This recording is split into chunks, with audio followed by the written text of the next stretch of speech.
Assalamualaikum warahmatullahi taala wabarakatuh. Apa khabar anda semua? Doa saya agar anda sihat. Saudara Yuni Hashim. Saya sentiasa mendoakan agar anda berbahagia. Saudara Muhammad Izwan, saudara Edi Zakaria, saudara Hairi, apa khabar? Begitu juga saudara Mustafa Ilyas, Puan Nurliah Asyad, Puan Aminah Kak Minah, apa khabar Kak? Saudara Azrul Jalil, saudara Zamari LC, apa khabar? Terima kasih sahabat malam bersama menemani saya. Saudara Muhammad Hashim, Muhammad Din, apa khabar saudara? Saudara Tija, begitu juga Raja Kamal, Raja Bazian, apa khabar orang Sungai Petani ku? Saudara Syah Ibrahim, saudara Amy Danish, anda adalah sentiasa di hati saya. Ya, saudara Muhammad Isyuk Ishak, saudara Richard Bakri, begitu juga saudara Ahmad Map, apa khabar? Saudara Muhammad Nazri, saudara Adi Husin, saudara Ijam, begitu juga dengan saudara Abu Sama, saudara Zamri Aisi, saudara Muhammad Zamri, saudara Hamdan Mufta, saudara Hafiz Azara, Abiki, apa khabar? Tija, apa khabar? Rusmini daripada Pontian, terima kasih. Pontian, Johor hujan ataupun Johor masih lagi banjir? Saya tak tahulah saya. Saudara Hamdan Mufta, saudara Puan Marabiah Abdullah, saudara Hafiz Azara, begitu juga saudara Matni Oyok, saudara Syahar, saudara Delmira Bit, apa khabar Delmira orang Kelantan, Mac, saudara Syahrani Salamah, Rosini Kurengot dari Sarawak, apa khabar Joka, saudara Dian Shah, Mudin Kelantan, orang Kelantan saudara Ibrahim Cik Muda, Izzuddin, begitu juga saudara Nuai 74, saudara Atok, apa khabar? Perak hujan. Macam mana saya di Manjung ni tak hujan saudara? Atuk degil katanya. Saudara Puan Rahman, apa khabar? Orang Subang Jaya. Saya hari ini berada di Manjung saudara. Saudara Farid Hafiz, saudara Tama Awang, dan teman-teman yang tak sempat saya santuni, saya mohon maaf. Kerana saya nampak sistem saya ni. Pak Cu, apa khabar Pak Cu dari Langkap? Teman dari Perak yuk. Baik saudara. Kalau saya nak beri pencerahan sampai tengah malam pun tak selesai lagi ya saudara Syafi'i, saudara Mudin. Baik saudara, saya mulakan bicara kita dengan memberi pemberitahuan saudara Hashim, saudara Nur Rahim, saudara Memotoji. Saudara, pagi ini hari Sabtu tanggal 11 hari bulan Mac 2023 yang merupakan hari yang ke 1088.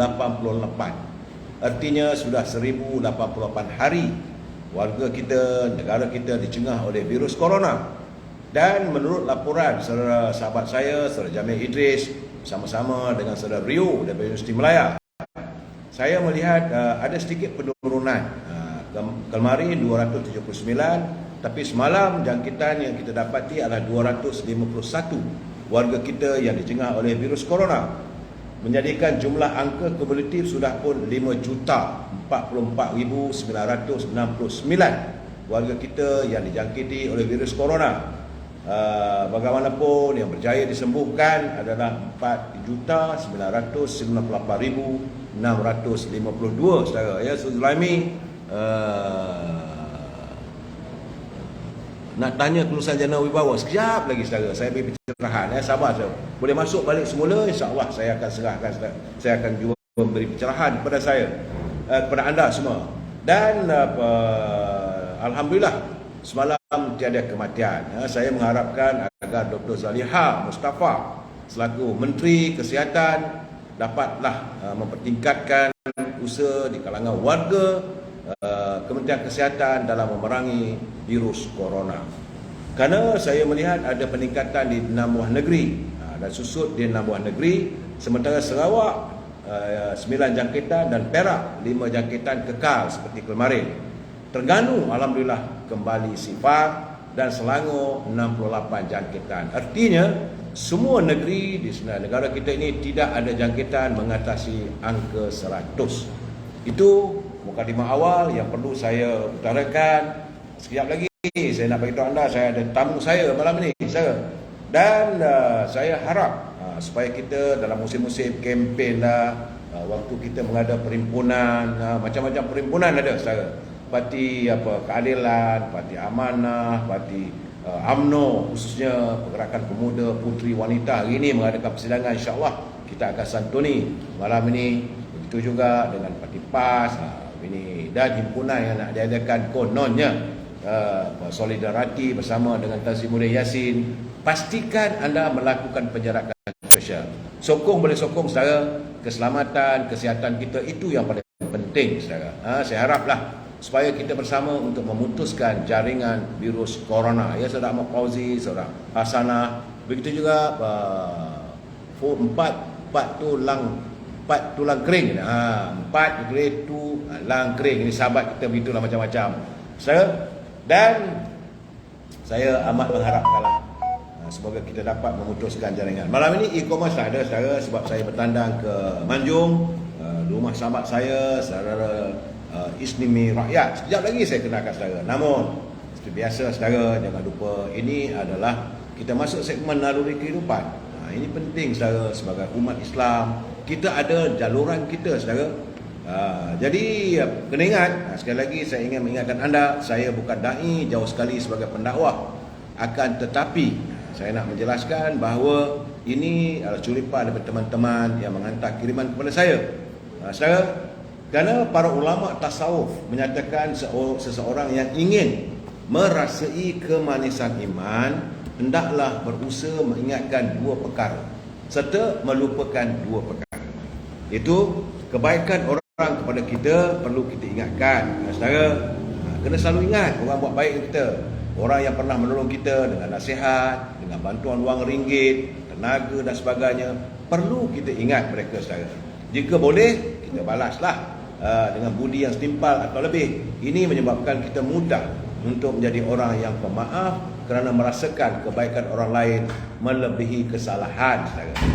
Yang kedua, kesalahan kita kepada orang lain hendaklah kita sentiasa ingat kesalahan yang kita lakukan agar kita tidak terdorong untuk melakukan yang lagi dan kita sentiasa minta maaf. Inilah yang akan membuahkan kasih sayang sesama manusia. Saudara, berazamlah mengulangi kesalahan, untuk tidak mengulangi setiap kesalahan yang kita lakukan, dan kita harus melupakan dua perkara saudara. Inilah letaknya kemanisan iman. Kalau kita mampu, pertama sekali kebaikan kita kepada orang lain, jangan sekali-kali kita mengungkit saudara. Dan jangan sekali kita ungkit jasa kita ke kebaikan kita kepada orang. Hakikatnya kita hanyalah sekadar wasilah kepada nikmat Allah yang hendak diberikan olehnya kepada manusia lain. Sikap mengenang dan mengungkit kebaikan diri ini akan membatalkan niat kita saudara. Dan yang kedua, kejahatan orang kepada kita anggaplah seolah-olah tidak ada sesiapa yang bersalah dengan kita saudara. Sebab itu kadang-kadang saudara menghantar kiriman macam-macam lah. Ya, orang kata saya itu dan ini. Saya sentiasa memaafkan saudara. Ini kerana apa? Ini akan membantu kita mengawal rasa marah dan dendam. Jangan sekali-kali ada dendam. Jangan simpan dendammu di hati saudara. Kita hanyalah hamba Allah. Kita bukan tuan, apatah lagi tuan kepada kehidupan ini. Jadi apabila jadilah hamba Allah yang sentiasa berusaha untuk tidak melakukan kesilapan dan memaafkan orang lain. Saudara, ingat itu saudara. Ini kalau kita dapat menikmatinya, itulah nikmatnya iman saudara. Baik saudara, kita sambung lagi dengan mutara kata kiriman sahabat saya, Tan Sri Osusukam. Katanya, membeli tanpa menawar harganya merupakan sedekah yang tersembunyi. Bila kita membeli satu barang saudara dan tak usah kita tawar harga, tapi bila lagi saya tengok ataupun saya lihat makcik-makcik jual kerepek apa semua, nilainya RM10, tak usah kita tawar saudara. Walaupun mungkin nilainya lebih murah, tetapi anggaplah itu sedekah yang tersembunyi. Kerana setiap kali kita berbuat baik, artinya kita berbuat baik untuk diri kita sendiri. Terima kasih Tan Sri Osusukam atas kiriman kata-kata yang sebegitu. Saudara SS Service, dia kata minta jasa baik teman-teman, tolong share saudara. Cuma saya tak nampak notifikasi di sini berapa yang live semua, saya tak tahu ya saudara. Baik saudara.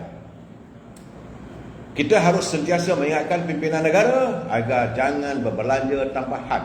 Kerana saya bimbang kalau pimpinan membelanjakan wang negara tanpa had, maka negara akan muflis. Ini memang saya akan setiap malam saya akan berusaha untuk mengingatkan. Kalau mungkin malam tak tengok, malam besok mereka melihat, mereka mendengar, kita saling tegur menegur saudara. Baik saudara. Dan hari ini adalah merupakan hari yang ke-92 wujudnya kerajaan perpaduan yang diasaskan semata-mata untuk menangani derita rakyat. Kita tinggal lagi 8 hari saudara, countdown kita. Kalau kita 8 days to go, 8 hari, apakah kita akan mengkaji sejauh mana berjaya atau tak berjayanya. Sekarang jangan buat keputusan saja. Saya minta jangan kita membuat andaian itu dan ini. Kita tunggu ada 8 hari lagi. Beri peluang kepada pimpinan negara untuk mereka melangsaikan. Saya rasa inilah hutang mereka pada rakyat. Sebab dah berjanji untuk menangani derita rakyat. Dalam waktu yang sama saudara jangan lupa, tinggal lagi 15 hari kita akan menyambut hadirnya lambayan Ramadan. Dah 2 minggu je lagi saudara. Tutek. Kita akan sampai ke musim ataupun bulan Ramadan yang penuh kemuliaan. Berdoalah kepada Allah SWT agar kita berkesempatan untuk dapat merasai nikmatnya dan juga menemui malam Lailatul Qadar. Saudara Johan Bakar, tahniah Ketua Muda UMNO Yang Berhormat Dr. Akmal Saleh, saudara. Dan jangan lupa saudara, sahabat saya pantun Pak Nazir di Perlis. Beliau pagi tadi mengatakan kiriman pada saya. Kata Pak Nazir, angin menderu hati menyayu, terkenang sayang di tanah merah. Generasi baru orang Melayu ramai yang buta sejarah. Ini kenyataan daripada Pak Nazir. Dia kata orang generasi baru hari ini ramai yang buta sejarah, saudara. Baik saudara. Tambahnya lagi, perkasa puyuh beli di orang, beli laksa di Tanjung Kurah. Jika Melayu terus bercakaran, tunggulah masa tentunya parah. Ini peringatan Pak Nazir pada kita semua. Jangan kita warga bangsa kita sentiasa bermasalah, berbalah sama sendiri saya. Baik saudara, malam ini agak sensitif juga. Kadang-kadang kalau kita berbicara, mesti saya ingatkan anda, bagi mereka yang menyunting semula live saya ini dan dimasukkan dalam channel, apa saja channel yang anda lakukan, anda harus bertanggungjawab. Saya tidak bertanggungjawab atas sebarang suntingan yang anda lakukan maupun tulisan. Permohonan saya pada anda, kalau boleh nak menghantar kiriman, nak menulis dalam ruangan ini, gunakanlah bahasa-bahasa yang baik kerana kita adalah warga cinta damai. Ini adalah sekadar pencerahan politik. Matlamatnya untuk memberi informasi kepada warga kita, dan kita mesti bersetuju untuk tidak bersetuju. We must agree to disagree. Bila saya memberi pandangan, teman saya, tetamu saya malam ini memberi pandangan, kita boleh bersetuju dan kita juga boleh tidak bersetuju. Ini fakta saudara. Kalau kita berpegang pada prinsip ini, insya-Allah tenanglah tidur kita malam nanti saudara. Baik saudara, barulah saya nak kenalkan siapa tamu saya. Tamu saya pada malam ini adalah sahabat seperjuangan saya, saudara Ismi Rakyat. Apa khabar ni? Assalamualaikum warahmatullahi wabarakatuh. Khabar baik Datuk. Ya. Terima kasih Datuk kerana sudi hadirlah ke rumah saya kali kedua. Besar rumah ni, cantik rumahnya. Rumah marhem, rumah rakyat je lah. Ya. Alhamdulillah. Itu tu. Saya bagi peluang untuk saya bercakap. Dengar live-nya saudara banyak bagai darat. Sebelum nak menurunkan live ni, ada apa tu, Pak Long Suud, sesuai cawangan Taman Merdeka, Sungai Wangi, kasih salam kat tu. Waalaikumsalam. Pak Pak Long Suud. Mungkin juga ada lah. Mungkin ada tali temali dengan saya, mungkin. Sebab ini kawasan di Manjung ni tak ada orang lain selain Ismi. Saudara saya orang luar. Saudara dari Baling, saya ni orang sini. Jadi tapi tak apa, sekali lagi kita akan bercakap soal politik. Tapi bagi saya, ini perkampungan ini daripada Pasir Panjang, daripada Sepani, bawalah sampai ke Beting Luas. Tidak ada orang lain, semua saudara saya. Jadi saya suka bila dapat teman-teman macam saudara Ismi yang bersara daripada Angkatan Tentera Laut dan memilih kawasan saya ini sebagai penempatan berterusan. Rasanya tak? Ya, memang tetap kat sini. Menetap di sini. Sebab wife pun kerja kat Hospital Manjung. Alhamdulillah. Saya pun dah kat sini dah lebih kurang dalam 26 tahun dah. Daripada muda lagi lah. Ya, terima kasih saudara daripada Bintulu. Bintulu hadir menyalin saya, saudara Muhammad Syahani, saudara Mat Nazri, begitu juga saudara Osman Hamid, saudara Hamdan Tukur, saudara Osman Hamid Husin. Terima kasih, selamat malam. Saudara Ratapan kasih, dia kata buat macam rumah sendirilah ni. Betul. Saya mana boleh rumah orang saya. Jangan. Selalu kadang-kadang kita ni orang lelaki ni saya tengok anak gadis ataupun tengok anak-anak kecil, bila kita di perantauan teringat anak kita. Bila tengok wanita lawa lupa isteri kita. Itu memang laki-laki nakal lah saudara. Saudara Zakaria Hamid, waalaikumsalam. Dia kata saudara Zakaria Hamid, salam Tuan Ismi, Ismi Rakyat. Saya suka dengan Ismi ni saudara sebab dia adalah pejuang rakyat. Baik, saat ini macam mana ni keputusan apa hari ni pemuda dulu. Kita cerita tersantul dulu pemuda. Pemuda nampaknya sengit saya nampak. Tengok sekarang ni Dr. Akmal mendahului calon-calon lain lah. Ya. Kabarnya Dr. Akmal Saleh dah dapat. Ini saya yang kita dapat ini adalah official daripada Ibu Pejabat UMNO. UMNO lain. Kita tak mau. Selalunya saya kalau saya bagi pencerahan mestilah sesuatu yang ada asas. Bukan sebagai imajinasi maupun persepsi. Saat ini saya dapati Dr. Akmal Saleh 31 bahagian telah pun memilih beliau untuk diletakkan sebagai Ketua Pergerakan Pemuda UMNO Malaysia. Yang terdekatlah saudara Datuk Syar Abdullah, mantan Timbalan Menteri Kewangan, yang juga merupakan Ketua Pemuda bahagian Paya Besar. Di Pahang. Saudara Syahar pun orang baik. Kita Dr. Akmal, beliau merupakan Exco Kerajaan Negeri Melaka. Tak tahulah macam mana dia bertanding hari ni, dia menang tak menang. Dia katanya dia bertanding ketua bahagian. Ni pun satu hal lagi, ketua bahagian anda. Bahagian 18 tu. 18. Oh 18. Ya. Sayak dia tu. Oh dia bertanding sayak. Dia tak tahulah, tapi kalau dia dah menang ketua pemuda ni rasanya laju lah gamaknya ya. InsyaAllah.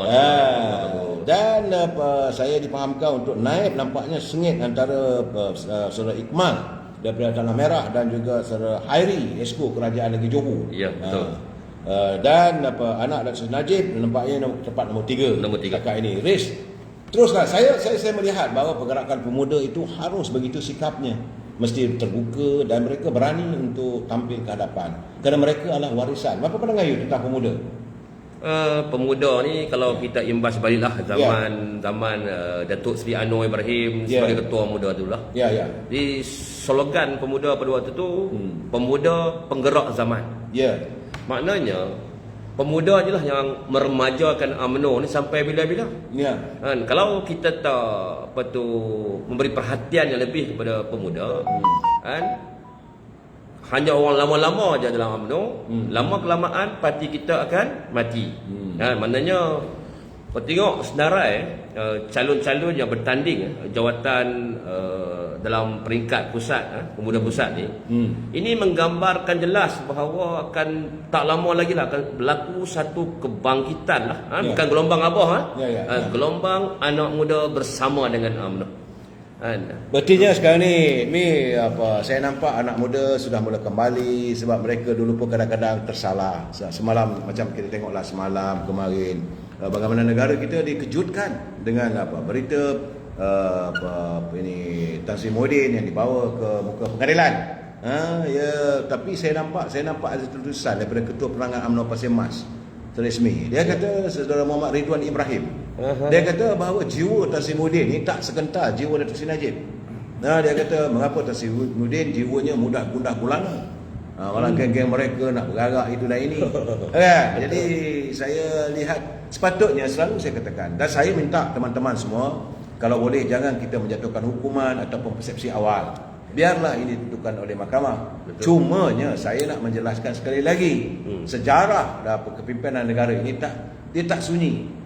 Tan Sri Muhyiddin adalah Perdana Menteri kedua yang diseret ke mahkamah selepas Datuk Seri Najib.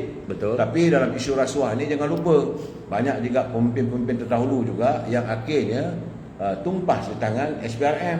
Banyak. Kita ada macam mantan Menteri Besar Perak dulu, Datuk Mat Said, akhirnya tumbang. Begitu juga Allahyarham Datuk Harun Idris. Beliau memang tidak melakukan kesilapan, memang tidak ada. Tetapi kerana waktu itu beliau selaku Ketua Pemuda dan Pergerakan Pemuda membuat pinjaman saja yang bukan beliau meluluskan, tapi ada kaitannya dalam peristiwa tinju dunia. Banyak setiap malam saya Konspirasi lah tu. yes, orang melihat. Akhirnya Datuk Harun tersembunyi ataupun tersimpan di belakang jeriji besi selama 6 tahun.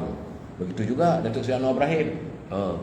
Bukan ada apa-apa pun, hanya kerana minta supaya Tan Sri Musa Hassan untuk turn down Umi Hafedah aja. Dan kerana itu dianggap menyalahgunakan kuasa, maka tersimpan di belakang jeriji besi kali pertama selama 6 tahun. Kemudian kita tengok pula lepas itu Datuk Seri Najib yang masih lagi bergelut dalam apa ini perbicaraan. Cuma hari ini saya bila tinggal Datuk Najib, teringatlah hari ini saya ulang tahun peristiwa hilangnya kapal terbang NMH 370. Betul tu. Macam-macam orang kata pada Datuk Najib waktu itu, sedangkan akhirnya terbukti kapal terbang sampai sekarang tak dapat ditemui. Sebab itu apabila Saudara Muhammad Ridwan Ibrahim mengatakan dia selaku Ketua Perangan UMNO Pasir Mas, dia kata mengapa Tan Sri Muhyiddin ni jiwanya mudah gulanda, geng-geng mereka cepat sangat melatah. Nak anjurkan solidariti dan sebagainya. Sila ni bagi pandangan sikit untuk rakyat nak tahu secara pejuang rakyat. Tan Sri Muhyiddin Yassin ni saya setujulah dengan saudara Muhammad Ridwan Ibrahim. KP UMNO Pasir Mas yang Ya. jiwa Tan Sri Muhyiddin Yassin ni tak sekental Datuk Seri Anwar Ibrahim. Kita tengok sekarang lah bila saja berlaku pendakwaan saudara tengok sendiri bersusun-susun kepimpinan Perikatan Nasional bersidai di mahkamah. Malah mula buat tomahan-tomahan yang cukup jahat. Mula cuba untuk mencetuskan ketidaktenteraman awam. Yang mana mereka nak menganjurkan sebuah gelombang abah, yang dikata gelombang tu lebih hebat daripada gelombang reformasi. Tak mau. Jadi hari ini kalau kita fikir balik, kalau kata kerajaan ni macam Muhyiddin cakap, macam Wan Sepo cakap, kononnya kerajaan ni memperalatkan agensi kerajaan. Semua kita fikir tengok pengarah SPRM zaman Tan Sri Muhyiddin Yassin. Peguam negara pilihan Tan Sri Muhyiddin Yassin. Ketua Hakim Negara juga zaman Perikatan Nasional. Tak ada satu perubahan pun yang dibuat oleh Datuk Seri Anwar Ibrahim berkaitan SPRM, Jabat Peguam Negara dan juga mahkamah. Jadi di mana bukti yang mengatakan pihak kerajaan memperalatkan agensi kerajaan untuk membuat pendakwaan terpilih kepada kepimpinan Perikatan Nasional? Tak ada bukti. Dan itu juga membuktikan bahawa Tan Sri Muhyiddin Yassin berada dalam keadaan yang amat tertekan. Tertekan. Dia tak sekuat Datuk Seri Najib Tun Razak. Betul. Kepimpinan Perikatan Nasional tak sekuat kepimpinan UMNO yang setia. Jadi saya minta Datuk sambunglah. Saya bakar sikit dulu. Saudara Ismi, dia kadang-kadang ada sedikit emosi bila dia bercakap tentang UMNO ni, sebab memanglah kecintaannya terhadap parti kita ni begitu tebal sekarang. Saya lebih suka berlapang dada. Saya tak suka menuduh itu dan ini. Teman-teman saya ramai, ada pelayar-pelayar ni yang membuat live-nya Saudara Ismi meletup-letup lah. Bagi saya cuma membuat perbandingan saja. Untuk itu fakta saya. Selamat sepanas, terima kasih. Gitulah keadaan. Cuma saya tak bersetuju apabila mengheret rakyat ke jalanan. Cukup-cukuplah. Dulu pun jangan lupa era reformasi. Habis semua kena semu apa ni, air gatal, gas pembelian mata apa semua. Dan sekarang ni di saat-saat kita nak memperbaiki ekonomi, yang penting saya selalu katakan Ismail, perut rakyat perlu diisi. This is the most important. Sudah itulah. Dan tiba-tiba sekarang ni saya kecewa juga. Ini kita nak masuk bab pula ni. Saudara, warga PAS jangan marah dengan saya, tapi ini yang berlaku, saudara. Saya bukan nak memburuk-burukkan parti PAS dan sebagainya, tidak. Saya tidak mengatakan parti UMNO itu parti yang suci murni. Saya tidak mengatakan begitu. Ataupun parti PAS, parti yang lain itu tidak. bagi saya semua parti politik itu matlamatnya perjuangan untuk rakyat, tetapi pimpinan yang selalunya mengecewakan kita. Bagaimana kita lihat banyak sekarang ni bila jadi membuat macam-macam lah yang kita dengar kenyataan-kenyataan. Akhirnya semalam katanya ahli Majlis Tinggi UMNO yang sekarang bertanding Ketua Pemuda saudara Senator Arman membuat laporan polis terhadap Tan Sri Muhyiddin atas kenyataannya untuk rancangan untuk menjatuhkan kerajaan. Apakah cerita benda-benda boleh diizinkan? Kerana politik kadang kita ni, ini semua menularkan suasana yang tak baik untuk iklim ekonomi negara. Betul. Bukan? Saya nak tanya Saudara Ismi, bagaimana kedudukan rakyat di daerah Manjung? Saya lama tak balik ni. Sekali balik nak tanya Saudara Ismi, bagaimana kehidupan rakyat di Manjung? Saya tengok barang-barang masih mahal. Tadi saya terkejut juga. Saya dapat pergi rumah kakak saya makan ikan 9 karang. RM20 sekilo. Ya. Zaman saya dulu 30 sen sekati. Begitulah beza. So nak tanya Saudara Ismi, macam mana kedudukan di Lumut ni? Sektor pelancongannya bagaimana, rakyatnya bagaimana? Sila Saudara Ismi yang menghayati tentang kehidupan rakyat, sila beri penjelasan untuk rakyat kita faham. Masih ada soalan tu, soalan yang sangat baiklah. Ya. Kami ni di Manjung ni kita pun tertekanlah dengan kenaikan harga barang, dan sebab kos kehidupan di Manjung ni tak serendah, tak serendah macam orang fikirkan. Tinggi macam tempat-tempat lain jugalah. Cuma di kawasan ni ada ramai pejabat awam, terutama berkhidmat dalam Tentera Laut di Raja Malaysia. Dan di kawasan kami juga banyak pesara-pesara TLDM dan juga pesara-pesara awam yang lain. Ya. Jadi begini saudara. Okey. Contoh dalam TLDM. Ketika mereka berkhidmat, mereka M40. Seusai mereka bersara daripada M40 turun kepada B40. Ini masalah itu. Jadi ramai pesara-pesara, contoh TLDM yang tinggal di kawasan kami ni sebenarnya agak susah, tambah-tambah kalau isteri tak bekerja memang agak susah jugalah. Hanya berdasarkan kepada pencen saja. Pencen sajalah. Yang tak seberapa pun. Betul tu. Punca pencarian pun semakin tidak menentu. Saya memanglah di sini bukan kawasan perindustrian. Bukan. Sini kawasan nelayan dan kawasan estate. Betul. Estate kelapa sawit, estate getah. Betul. Dan juga nelayan Jadi kalau semasa mereka berkhidmat dalam pasukan tentera laut ataupun bekerja dengan kerajaan, gaji tetap bulan ada. Buat macam mana pun masyuk, tapi sekarang dah tak ada masyuk. Keluar yang lebih. Boleh ulaskan. Silakan. Ulaskan gaji tak ada. Contoh, kita ambil yang kedua lah tu, peniaga-peniaga di pasar malam, pasar hari di kawasan Seri Manjung pun tak macam dulu lah. Kalau dulu malam, ni pasar malam. Malap lah suasananya. Malam nampak macam tak berapa baiklah kan. Dulu pasar malam itu ceria, cerang ceria. benderang. Orang ada duit, sekarang orang boleh membeli. Sekarang ni pasar malam jadi malap. Kan. Maknanya jangan sampai gelap sudahlah. Yalah, jadi keadaan ini berpunca pada zaman COVID-19 disambung dengan kegagalan Perikatan Nasional menguruskan negara. Dan hari ini bila kerajaan mula memulihkan ekonomi, ada pula yang duk ganggu. Contohnya Tuan Guru Haji Hadi Awang, dia asyik ganggu je kan. Asyik cari jalan nak jatuh kerajaan, keluar kenyataan nak jatuh kerajaan. Perkara ni sebenarnya tidak baik kepada ekonomi saudara.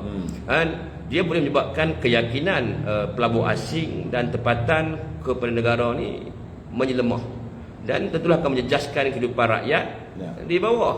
Makna kau tengok sini, Perikatan Nasional ni dia langsung tidak mahu bertanggungjawab kepada negara dan rakyat. Mereka hanya meletakkan kepentingan diri mereka di atas sekali. Ini yang masalah tu sama tu. Dan saya melihat bahawa apa yang kita alami hari ini, suasana ekonomi yang serba malap. Buat macam mana pun kena terima hakikat. Ekonomi dunia juga begitu suram suasananya.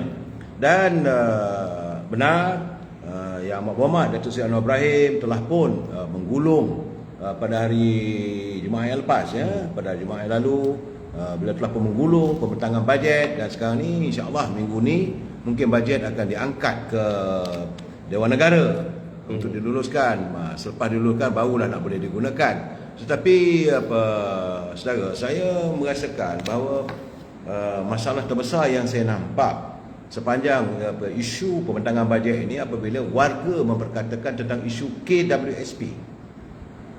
Faham tu? KWSP ini memanglah dulu masa Covid dulu kita merasakan bahawa rakyat tertekan, tidak mempunyai pendapatan. Jadi nak kata sebagaimana yang saya selalu nyatakan, bila rakyat dah tak ada langsung, ke mana nak pergi? Tak ada lagi, tak ada upaya nak cari pendapatan. Dan akhirnya mereka teringat bahawa ada simpanan, ada tabung, terpaksalah dipecahkan tabung tu kerana dalam keterpaksaan. Tetapi hari ini nak katakan ini ekonomi dalam keadaan baik pun susah juga. Jadi akhirnya mereka sekali lagi menagih kepada KWSP. Dan KWSP pula nampak gaya masih lagi bersilat. Sekejap itu, sekejap ini dan sebagainya. Saya bersama dengan rakyat, saya kena faham. Selalu saya katakan, Yang Amat Datuk Seri Anwar Ibrahim kena faham. Tapi saya melihat bahawa unjuran yang cuba dilakukan, sebagaimana yang saya pernah sarankan 2-3 minggu lalu, saya kata Kumpulan Wang Simpanan Pekerja harus berbincang dengan bank tempatan supaya mereka yang punya simpanan, kalau tak diizinkan mereka keluar. Saya faham kerana wang-wang mereka ni sekarang telah boleh laburkan. Nak dicairkan wang itu mungkin mendatangkan kerugian kepada penyimpan. Dan ini para pemegang penyimpan dana yang sedia ada perlu memikirkan apakah upaya. Takkan nak bagi wang pengeluarannya begitu, saya rasa agak mungkin juga akan terkesan pada simpanan mereka. Tapi kalaulah boleh KWSP berbincang dengan bank-bank tempatan, saya tak suruh dengan semua bank. Contohnya Bank Simpanan Nasional, bank milik kerajaan, bank rakyat, ataupun bank pertanian, agrobank yang boleh membincangkan dengan bank negara untuk dipikir mungkin dengan pinjaman yang dijamin oleh KWSP tetapi dia punya faedahnya rendah. Jadi mereka dapatlah selungguh dalam 20-30 ribu. Bukan nak pinjam semua. Kalau dia ada simpanan 300 ribu, janganlah kata nak pinjam 300 ribu, tak boleh lah begitu. Itu naya nanti. Kalau dia simpanan 300 ribu, dia berasal untuk dapat 30 ke 10% daripada simpanannya 30 ribu. Okey. Tapi KWSP berbincang dengan bank-bank milik kerajaan seperti Bank Simpanan Nasional supaya faedahnya direndahkan. Ataupun OPR kita ni sebagai dengan bank negara. Mungkin sebab kita berkuasa. Saya selalu mengatakan, when you have a power, make sure you are powerful. Otherwise you are damn bloody fool. Bila saya cakap benda begini, saya ingat Datuk Seri Anwar Ibrahim. Dia teringat zaman saya pemuda dulu selalu saya utarakan persoalan ini demi rakyat. Jadi mungkin boleh dipikirkan satu. Jadi pegawai di Kementerian Wang Simpanan Pekerja dapat memikirkan. Memang saya faham untuk dikeluarkan simpanan tu kalau dia ada 200 ribu, kalau dia keluarkan 40 ribu, memang tinggal lagi 160 simpanan dia, kita faham. Tapi supaya simpanannya kekal 200 ribu, okey, dia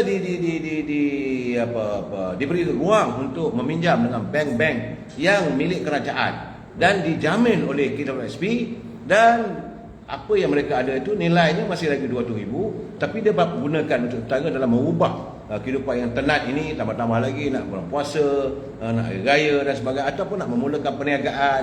Tapi kena niat nak bayar lah. Jangan kita pinjam nak tak bayar sebab ini duit aku, ini masalah juga. Pandangan Saudara Ismi macam mana? Mungkin saudara bercanggah dengan saya orang kerajaan, saya orang swasta. Suami berkenaan dengan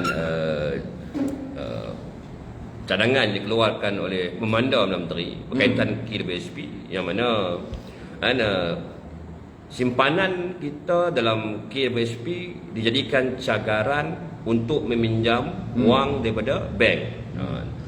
Nampak macam cantik lah. Cuma hari ini kita tak tahu sama ada pihak bank boleh menerima syarat-syarat yang diletakkan oleh kerajaan. Itu saya kata tadi, mesti diunjurkan supaya KWSP di bawah Kementerian Kewangan berbincang dengan Gubernur Bank Negara, berbincang dengan pemilik bank-bank, CEO bank-bank yang milik kita, bukan bank-bank saudara besar, bank yang ada GST kerajaan, supaya dia punya faedah itu direndahkan. Benda boleh dibincangkan. Getinya bank takkan rugi, KWSP akan menjamin. Tapi tidaklah boleh nak buat keberuntungan.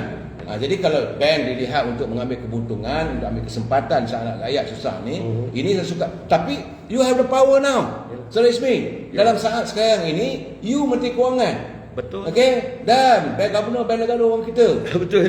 Bank itu bank kerajaan. Betul. Yang susah rakyat. Ya. Dia fikir kalau hantar pegawai KWSP dengan bank ni bincang sesuatu. Apa pandangan you? Nak keluar duit, mungkin sekarang ni KWSP tak punya wang sebab wang itu terikat dengan pemilikan saham dan sebagainya. Nak dicairkan mungkin rugi. Ya. Contoh, saya bagi contoh, katalah sekarang ni KWSP ada membeli saham dalam Tenaga Nasional. Ya. Tapi tempohnya untuk lama 5 tahun, dia boleh naik peningkatannya, boleh dan pelaburannya itu dalam 5 tahun, 10 tahun nanti nilai saham itu daripada 100 juta boleh dah naik 300 juta dan sebagainya. Jadi ini, tapi kalau jual sekarang mungkin kurang daripada 100 juta. Mungkin Jadi perkiraan ini dah berkira. Jadi KWSP berjumpa ataupun Kumpulan Wang Simpanan Pekerja jumpa dengan bank negara, gadaikan dia punya saham-saham yang dia ada, buat pinjaman untuk membolehkan. Tapi kalau keluar tu getinya simpanan ni penyimpan kita kurang lah. Itu pula cadangan saya pada kerajaan beginilah. Ya. Okey. Kalau simpanan KWSP boleh menjadi cagaran untuk minjam wang dari bank. Yang pertama, kerajaan kalau boleh bagi free interest lah, tak ada interest.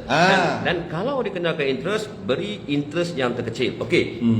Soalan kedua, okey, persoalan kedua. Sebab kalau ada simpanan banyak begitu, dia tiap tahun ada dividen.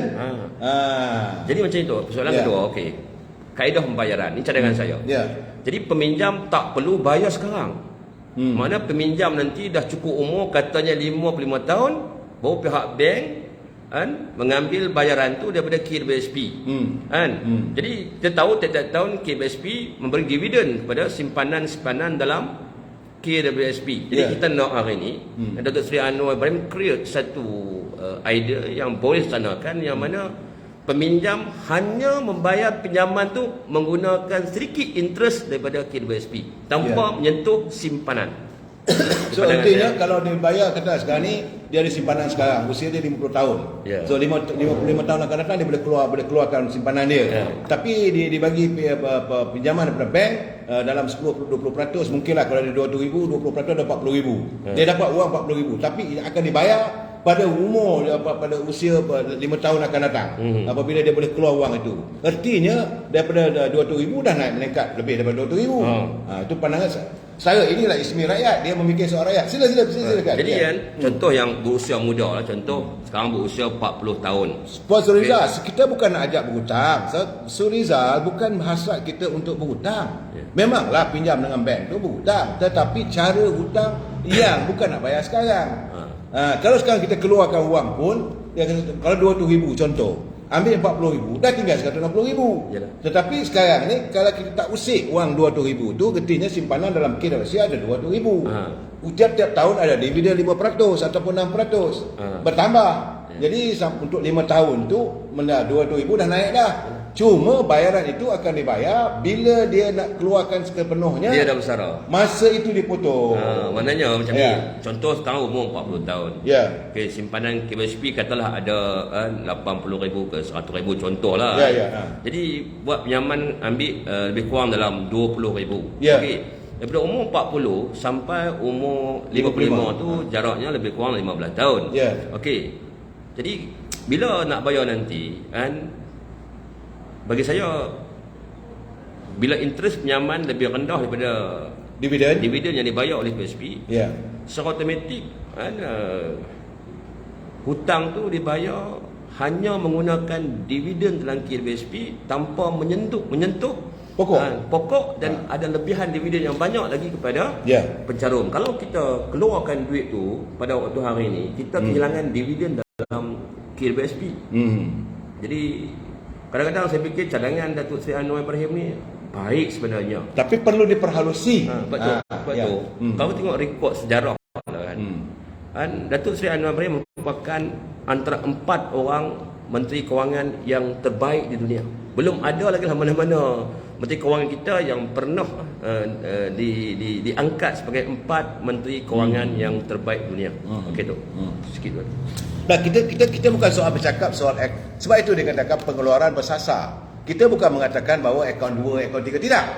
Katalah dalam sekarang ni dalam simpanan ada 200,000 sebagai contoh. simpanan 200,000 katalah dalam ambil 10 ataupun 20%. Kalau 20% 40,000. Tetapi kumpulan wang simpanan pekerja, apa pegawai dah kena berbincang lah dengan syarikat-syarikat bank. Bank itu bukan kita nak minta supaya dia bercakap dengan OCBC, bukan dengan Bank of China, bukan dengan Bank of America, tetapi bank simpanan nasional milik kerajaan. Jadi bagi pinjaman dan hutang itu hanya akan dibayar pada waktu pengeluaran. Mungkin interest ataupun dia punya faedahnya rendah. Lebih rendah daripada dividen. Artinya bila sampai cukup tempoh 55 tahun nanti, bila nak keluar wang sepenuhnya, daripada dividen itu dah boleh bayar. Jadi wang itu bertambah, bukan tak bertambah sebab dividen lebih tinggi daripada kadar faedah interest. Dan interest tu mesti interest yang tetap lah, maksudnya dia tak ikut OPR lah. Tidak ikut kadar semalam. Itu pandangan kita. Nak cakap lebih-lebih saudara, nanti orang marah dengan saya pula. Saudara Asyafi bagaimana pula seorang yang telah disenaraikan sudah senarai mana tadi? Kalau macam seorang disenaraikan sudah muflis misalnya. Saya melihat bahawa dalam bajet baru ni 130,000 saudara. Ini yang saya setuju.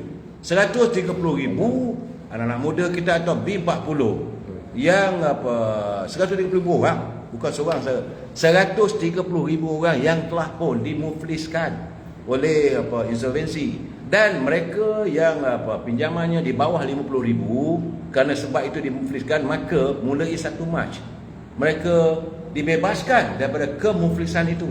Bolehlah buat pinjaman.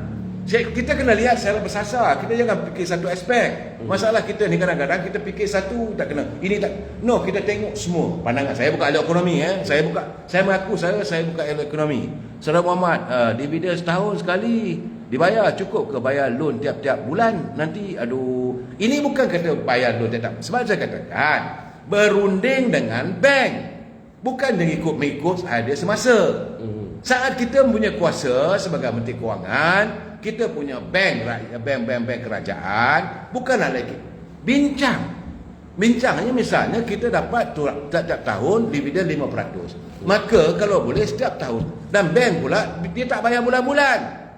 Dia kena kira sampai umur 55 tahun nanti. Selepas dia bersara, baru dia ambil daripada dividen itu untuk dibayar. Mungkin boleh dilakukan. Ini ndak dengan tak ndak. Ndak seribu daya, tak ndak seribu dalih. Itu pandangan saya. Jadi saya haraplah pegawai KWSP berbincanglah, perhalusi. Jangan fikir akta ni tak boleh. Ikut ni tak boleh. Sampai bila lah sekarang ni nak mudah apa? Apakah kita minta agar rakyat kita menjadi minta sedekah, nak minta kerajaan bagi 40,000? Ataupun suka tak suka kumpulan wang simpanan kena keluarkan juga simpanan saya. Saya ada 200,000, saya nak 40,000. Tanpa mengira bahawa 40,000 tu dah susut daripada simpanannya. Yang kita cadangkan simpanan tak susut. Kekal 200,000. Ismi. Dan bank pula tidaklah menekan. Kerana ini untuk special case dalam keadaan ekonomi yang merencam, yang tidak begitu suasananya tenang. Tapi bila ekonomi dah pulih nanti, jalan seperti biasa. Apa pandangan saya, Ismi? Panjang ni bercakap pasal EPF ni. Benda ni pihak Kementerian Kewangan dia kena menjelaskan secara detail lah kepada rakyat dan supaya rakyat tidak menjadi mangsa di depan hari. Mangsa kehidupan bukan mangsa kekejaman. Maknanya maksud saya ni hari ni. Kalau kaedah mengeluarkan KWSP itu lebih menguntungkan kepada pencarum hari ini, benarkan. Sekiranya kaedah mencagar KWSP punya wang kepada bank itu lebih menguntungkan rakyat di depan hari, laksanakan. Makna apa yang saya maksudkan ni, keuntungan mesti menyebelahi rakyat. Itu maknanya. Sebab itu pihak Kementerian Kewangan kena menjelaskan secara jelas seterang-terangnya kepada pencarum KWSP. Contoh, saya ulang balik kalau kata mengeluarkan simpanan pada waktu hari ini lebih menguntungkan pencarum di masa depan, benarkan. Dan sekiranya dengan kaedah kedua mencagarkan simpanan untuk membuat pinjaman itu lebih menguntungkan pencarum depan hari, laksanakan. Yang penting pencarum untung dan tak mengalami kerugian atau kesusahan di waktu tua nanti. Because saya melihat pandangan saudara Surin, saudara Arif Iskandar, dia kata ini idea yang paling bangang abad ini. Apa idea lagi kita nak buat sekarang? Saya cakap terus terang, saya sebagai warga cinta damai, takkan semua yang terkesan ekonomi ni. Ekonomi sekarang dah teruk. Mana kita nak pergi sekarang ni? Takkanlah minta kerajaan, okey, kerana saya simpanan saya 200,000, saya nak keluar. Bahu bagruk saya nak 40,000 juga. Kita nak fikirkan bagaimana yang 40,000 itu boleh dikeluarkan, tetapi ada jalinan. Sebagai itu kata Tuan Ibrahim, bahawa untuk kilang besi ini hendaklah kita akan perhalusi dan bersasar. Saya jangan lupa, saya mungkin saudara ada simpanan 300,000, tapi ada orang lain yang simpanan 5,000 saja. Ini keadaannya. Saudara Mak Sapri dia kata buat cerita lain lah. Semua mungkin dia dah faham lah. Terima kasih saudara. Baik. Sekarang ni kita akan bercakap tentang kedudukan. Mi berapa Mi ini kedudukan ni nak tengok ini pemilihan ni. Sebab kita masuk dalam pemilihan UMNO ni. Sekarang ni semua orang tertunggu. Saat ini Dr. Akmal Saleh mendahului. Yang sedapatan saya cuma nak tahu wanita macam mana. Nak tengok wanita ni. Sebab pemilihan. Dan Saudara Ismi dia menawarkan diri bertanding. Kawan-kawan saya ramai bertanding saudara. Dr. Fauzi dia calon nombor 3 bertanding sebagai naib ketua UMNO bahagian Pasir Putih Kelantan. Begitu juga sahabat saya saudara Diko Atan Lias dia Diko Nato dia bertanding di UMNO Bagan Rasah sebagai tuan kuasa je. Ya Mi? Datuk Noraini 30 undi. Ini saudara yang kita dapat daripada ibu pejabat UMNO yang sahih. Datuk Noraini dapat 30. Datuk Syarizat 22. Oh. Okey. Untuk timbalan naik. Allah dah ahli dah. Oh dia dah ahli dah. Ini apa pula ni? Ni pemuda Tuan Kemar dah naik 39 dah. Ni pemuda. 39 apa Syahar 16 ya. Okey, so ini saudara apa yang kita laporkan ini waktu semasa yang disahkan oleh jawatan kuasa pemilihan UMNO.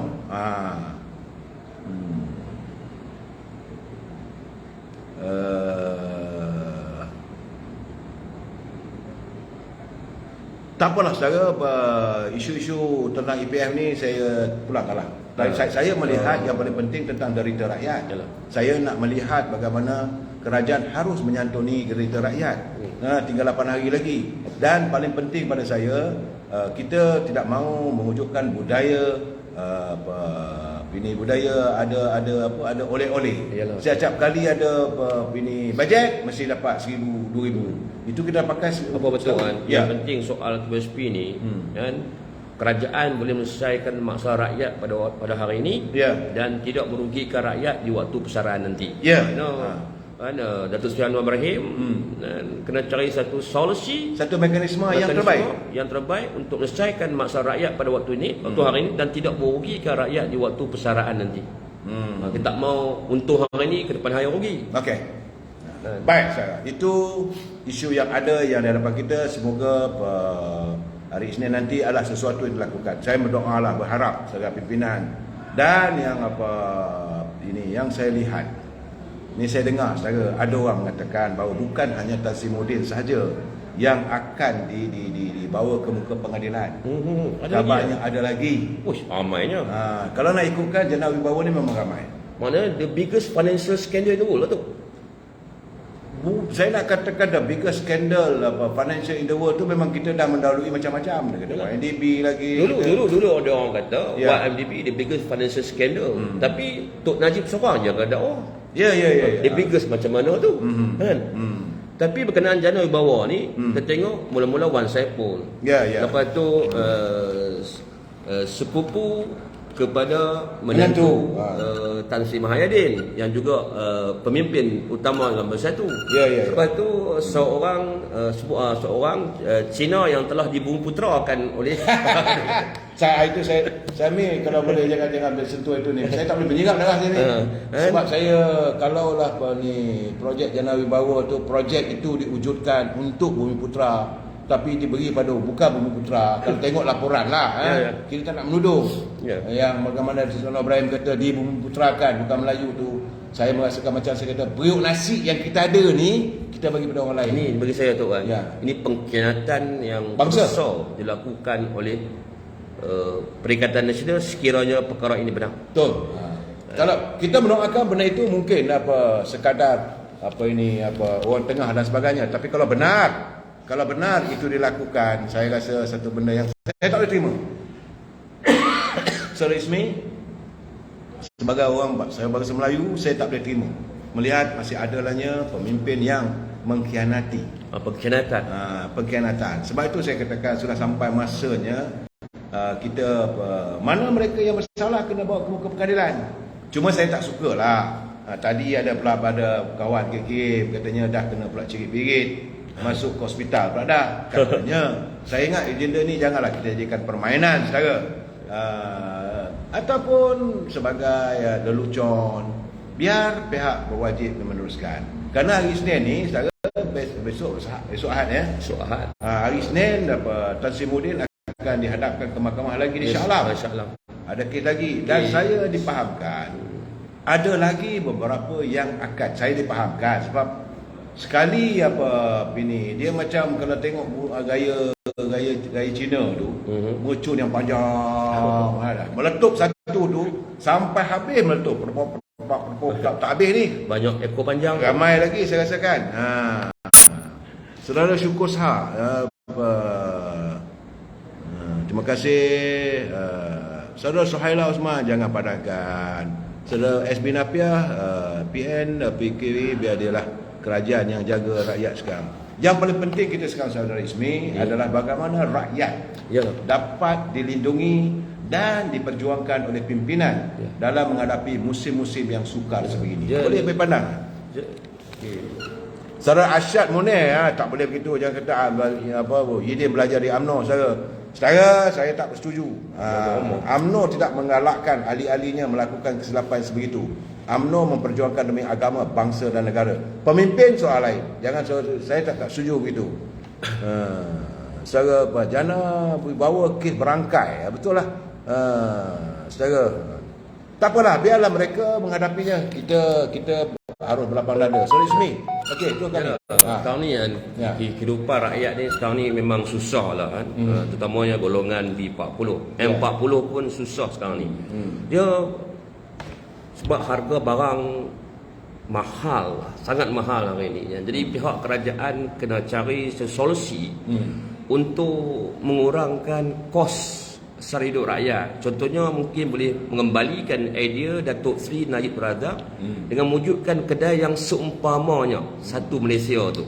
Kan dulu kita ada kedai satu Malaysia, betul. Ya. Zaman Tengku Razali dulu kita ada ini Pernas. Jadi kan kedai satu Malaysia ni fungsinya sebenarnya adalah untuk semak dan imbang kepada harga-harga barang-barang keperluan lain yang dijual oleh kedai-kedai. Macam mana harga barang di pasar di Lumut ni?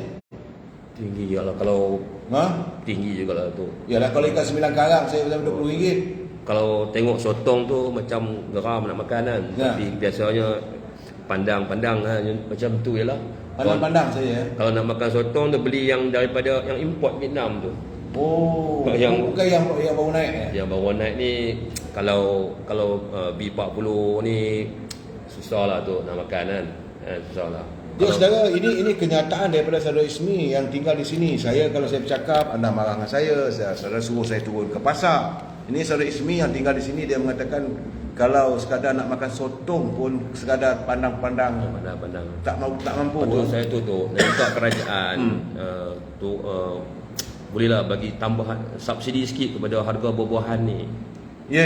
Sekarang ni kita punya rakyat banyak sakit sebab nak makan buah mahal. Mahal buah sekarang tu. Temikai sebiji tu harganya dekat 20 lebih tu sebiji temikai. Temikai sebiji 20 tu sekarang ni. Setara Ismi memberitahu saya dia kata RM20 sebiji. Sebutir buat temikai. Temikai. Sekarang. Zaman saya dulu temakau buka dekat kebun saya ambil percuma je dulu. Mahal Mahal, buah-buahan sangat mahal. Jadi kerajaan ni kena kalau boleh bagi subsidi harga, bagi subsidi lah kepada subsidi harga lah untuk menurunkan harga buah supaya rakyat kita, terutama anak-anak kita mendapat ada kemampuan untuk menyediakan buah-buahan sebagai makanan tambahan kepada anak-anak kita lah. Kan? Jadi itu penting lah kan. Anak-anak sekarang nak makan buah pun susah, pisang pun boleh tahan harganya. Kan? Apakah segala-gala sekarang sudah jadi harga kayangan? Semua sudah kayangan. untuk sekarang ni. Abang Mat Sabu, fikir lah Abang Mat, macam mana ni harga barang ni apa-apa ini pertanian, hasil pertanian takkan boleh melambung begitu sendiri. Saya terkejut apabila Saudara Ismi mengatakan untuk temikai, kalau sebutir temikai dah RM20. RM20. Saya amat terkejut. Besar Sebab saya terlepas pandang, saya tak pergi bertanya belah buah-buahan. Buah-buahan tu sangat penting untuk kesihatan kita, terutama anak-anak kita. Dia banyak zat untuk pertumbuhan besar kita lah, pertumbuhan besar kita. Jadi kalau harga buah terlalu mahal, nak suruh budak-budak makan sayur, anak-anak kita mana nak makan sayur, kan? Memang harga sayur lebih murah daripada harga buah, tapi anak-anak kecil dia susah nak makan sayur, dia suka makan buah, tapi harga buah terlampau mahal. Jadi pihak kerajaan kena cari jalan lah, bagi subsidi ke untuk menurunkan harga buah di pasaran lah. Buah yang anak-anak suka lah, kan? Jadi rupanya saudara, selain daripada harga barangan di pasaran seperti ikan, sayur, beras, minyak dan sebagainya, nampaknya mahal lah. Saudara Yasmin Apiah ramai lagi tu kau kena siasat SPRM. Itu benar saudara. Saya dapat tahu. Saya difahamkan, tapi tak tahu siapalah. Biarlah ini kita serahkan kepada Suruhanjaya Pencegahan Rasuah. Tangan yang mencincang maka bahulah yang memikul. Betul. Tapi saya bercakap dengan Saudara Ismi Rakyat hari ini bila beliau mengatakan bahawa Kementerian Pertanian harus memikirkan bagaimana perlu dikaji untuk pemberian subsidi pada buah-buahan tempatan. Bukan hanya begitu, kalau ikan tempatan pun artinya nelayan-nelayan kita ni perlu disantuni. Kalau kerajaan dulu ada kita bagi diesel, bantuan diesel, sekarang mungkin tak ada. Mungkin itu juga menyebabkan harga-harga ikan yang segar yang baru naik dari laut itu tak dapat mendandingi harga yang dijual daripada ikan-ikan yang kita bawa masuk daripada luar negara macam dari Vietnam. Kalau kata Saudara Ismi nak makan soto pun kena makan soto dari Vietnam. Saya terkejut juga. Bagaimana warga di Terengganu? Saudara Surin, macam mana kau orang politik boleh berubah-ubah seolah tiada prinsip dah? Saudara Surin, saya tak tahu ke arah mana yang anda nak bawa. Saya tak tahu. Orang politik ni memanglah orang politik ni sentiasa. Saya dah pesan pada anda, bertahun saya dah katakan, politik is the art of deceiving mankind. Jadi segala-galanya berpunca pada kuasa. Saudara Ismi, kita tinggal tak lama lagi di sini. Saya nak tanya saudara punya pertandingan untuk minggu depan. Minggu depan saya tak dapat dari kat sini. Saya nak tanya macam mana kedudukan saudara untuk minggu hadapan. Saudara pihak kabarnya, kenapa saudara nak bertanding pula sebagai seorang, sepatutnya jadi macam saya dah tak payah bertanding. Kenapa you nak mengambil bahagian dalam pertandingan untuk jadi naik ketua bahagian bahagian lumut ni? Silakan bagi pandangan saya. Kenapa saudara nak bertanding? Terima kasih, soalan tu soalan yang baik dan mantap lah untuk Sri kan. Saya menawarkan diri sebagai calon naib ketua bahagian UMNO Lumut kerana saya yakin saya mempunyai kemampuan untuk membuat pembaharuan dan mewujudkan keseimbangan antara pemimpin lama dan pemimpin baru di dalam bahagian. Dan di Lumut ni kita dah kalah 3 kali di peringkat 3 kali di pilihan raya ke-13, ke-14 dan ke-15. Maknanya saya melihat contoh kekalahan kita di pilihan raya ke-15 berpunca dan disebabkan undi-undi anggota Tentera Laut Diraja Malaysia, semua saluran tidak menyebelahi kita, tidak memihak kepada kita. Jadi saya pun berfikir saya ni sebagai seorang bekas atau pesara Tentera Laut Diraja Malaysia, saya tahu bagaimana cara dan kaedah untuk mengembalikan sokongan anggota-anggota Tentera Laut kepada UMNO di pilihan raya yang ke-16. Dan yang lain tu saya ada nama pun Ismi Rakyat kan. Bila Ismi Rakyat ni saya kenalah menawarkan diri saya sebagai seorang pemimpin untuk mudahkan urusan saya, membantu menyelesaikan masalah rakyat terutama di kawasan Parlimen Lumut. Saya harap pada perwakilan UMNO Lumut, ayah, bonda, kekanda, adinda, sudilah memberi peluang dan amanah kepada saya di pemilihan 18 Mac nanti. Sekian. Saudara, sebab tu saya nak jumpa dengan beliau. Saya nak tanya, pertama saya bertanya-tanya, kenapa Sepatutnya kita ada live, kita tidak malam, kita boleh melontarkan pandangan dan sebagainya. Mungkin itulah yang tersimpan di hati Ismi untuk mengembalikan kepimpinan atau untuk mengembalikan keyakinan seluruh warga. Saya melihat bahawa bagai Lumut, saya orang Lumut, saya tahu juga apa budaya politik di Lumut ni bagaimana dan sebagainya. Memanglah kalau boleh selalu di mana-mana pun isu yang akan dimainkan adalah isu orang luar. Itu yang merosakkan UMNO ni. Kalau orang luar nak dipilih apa semua. Bagi saya lah, kita harus terbuka. UMNO harus islah dalam kepimpinan. UMNO harus melalui satu dinamika yang lebih berarti. Saya amat mengharap. Sebab itu malam ni kita nak cerita panjang. Cuma saya nak beritahu pada teman-teman besar kemungkinan besok atau lusa mungkin ada kejutan. Apakah kejutan ni? Sama-sama kita tunggu. Saya tak boleh mendahului segala-galanya. Kita jumpa lagi malam besok. Wabillahi taufiq wal hidayah. Saya ucapkan terima kasih kepada Saudara Ismi. Mi ucap sikit ni, Mi. Terima kasih Tok Sri. Ya. Terima kasih kepada sahabat-sahabat seperjuangan dalam live Facebook dan TikTok. Dan berjumpa lagi lah esok no. Ya. Dan tolong mohon saya harap saudara-saudari boleh mendoakan lah semoga saya menang pada 18 Mac nanti. Terima kasih. Saudara, kita berjumpa lagi malam besok. Wabillahi taufiq wal hidayah. Wassalamualaikum warahmatullahi taala wabarakatuh. Selamat malam.